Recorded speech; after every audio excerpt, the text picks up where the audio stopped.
Good evening. This is CTV News for Thursday, April 12th. I'm Patricia Vallone. Thank you for joining us. Well, calling the pay raises reckless, some Prince George's School Board members continue to slam CEO Dr. Kevin Maxwell. He approved salary hikes for his executive staff. The amounts range from $12,000 to $49,000. Board member Edward Burrows and two others have written a letter to County Executive Baker expressing their concerns about the issue.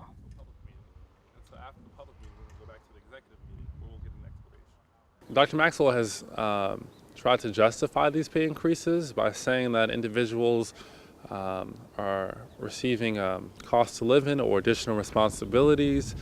That argument does not bode well for our teachers who constantly have additional responsibilities. Class sizes have increased under Dr. Maxwell, and most teachers are 12% in the hole because they didn't receive 4 steps back from '08 until recent years. A teacher in Prince George's County could leave today and make $10,000, $15,000 more if they went to Washington, D.C. And our bus drivers, our security assistants are making near poverty wages. And they often get left out of the equation, but it's reality.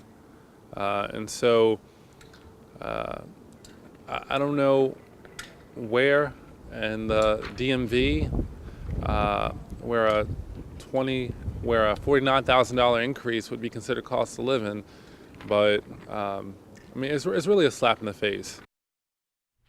Burrows and two other board members are asking for a number of changes, including a freeze on hiring and salary increases for all executive staff and an increase in funding for teacher supplies. Well, in the meantime, the group representing Prince George's educators reacts to that news of top school officials receiving huge pay increases while teachers did not.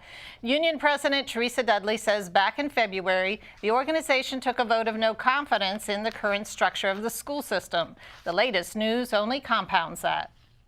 Personally, I like Angela. Our members at this point are just absolutely disgusted because when we look at the basic 4% increase in salary that we've received over the past 3 years with getting our cost of living increases and our steps in the middle of the year, it really only gives you half of the increase for that year. Dudley says she understands that the school CEO has the right to give his administrators raises, but the large increases aren't sitting well with teachers.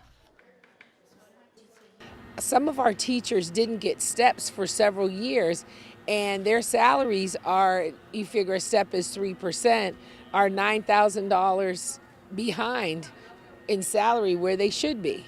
So when you talk about long-term effects on pensions, and you talk about morale, and you talk about just making people feel good about getting up in the morning and go to work, it's sort of disingenuous for the CEO, and in this case, I'm going to reach further up the flagpole because it's the county executive's responsibility, because he took over the school system, to make sure that these sort of abhorrent things don't happen.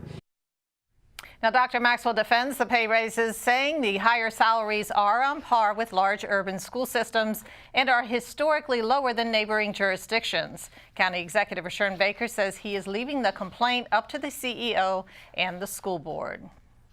Well, imagine being able to cast your vote by mail. Well, Rockville is now the first city in Maryland to approve such a measure. The city council gave the thumbs up at Monday's regular meeting. 3 states already use some form of mail-in voting. The new system applies only to city elections. Voters will still have to cast ballots in state, county, and federal elections by going to a polling station. Well, Governor Larry Hogan has proclaimed April Work Zone Safety Awareness Month, and with good reason. People continue to die in crashes in highway work zones. Byron Scott has the story. It's been 11 years since highway construction worker Rick Moser died while doing work on an area roadway. Today, his widow is lending her voice in the effort calling for increased roadway construction safety. My husband was a good old farm boy. In the years since Lori Moser's husband was killed while working on an area highway, dozens of people have died in crashes at road work sites. Moser is trying to draw that number down to 0. My husband was hit by someone who was speeding, and as we go into spring and start to see these construction activities increase. Today, Moser again lent her voice to the call for increased highway safety awareness. More important than these projects are the men and women who work on these projects every single day. Their offices are these work zones. You see this active work zone here today. These are their offices. The setting for today's announcement was the sprawling construction of a new interchange along Maryland 5 and Brandywine Road. Crews are working within inches of 65,000 vehicles every single day. Those vehicles some of them are speeding, some of the drivers are inattentive, changing lane conditions, really make for challenging conditions. In some measure, this is a story of numbers, and they are not good ones. Each one represents a death. These 34 cones are for each of the people who lost their lives in work zone crashes between 2012 and 2016. In the last 2 weeks alone, there were at least one fatal crash that occurred within a work zone, claiming the life of a vehicle passenger. This is him outside on our family farm. For Moser, it's nearly impossible for her to drive by a highway work zone without thinking about her husband. What she wants is for people to change their driving habits before someone else loses their life. I have a lot of people who stop me and say, you know, because I know your story, and I may or may not have known your husband, I know that I changed my driving behaviors. Every time I enter a work zone, I think of your husband, and that says it all to me. According to the SHA, early numbers indicate that 17 people died at roadway construction sites last year. That's more than double 2015 and 2016. And while investigators try to figure out exactly why the numbers are going up, they are telling people to pay attention and slow down. In Brandywine, Byron Scott, CTV News.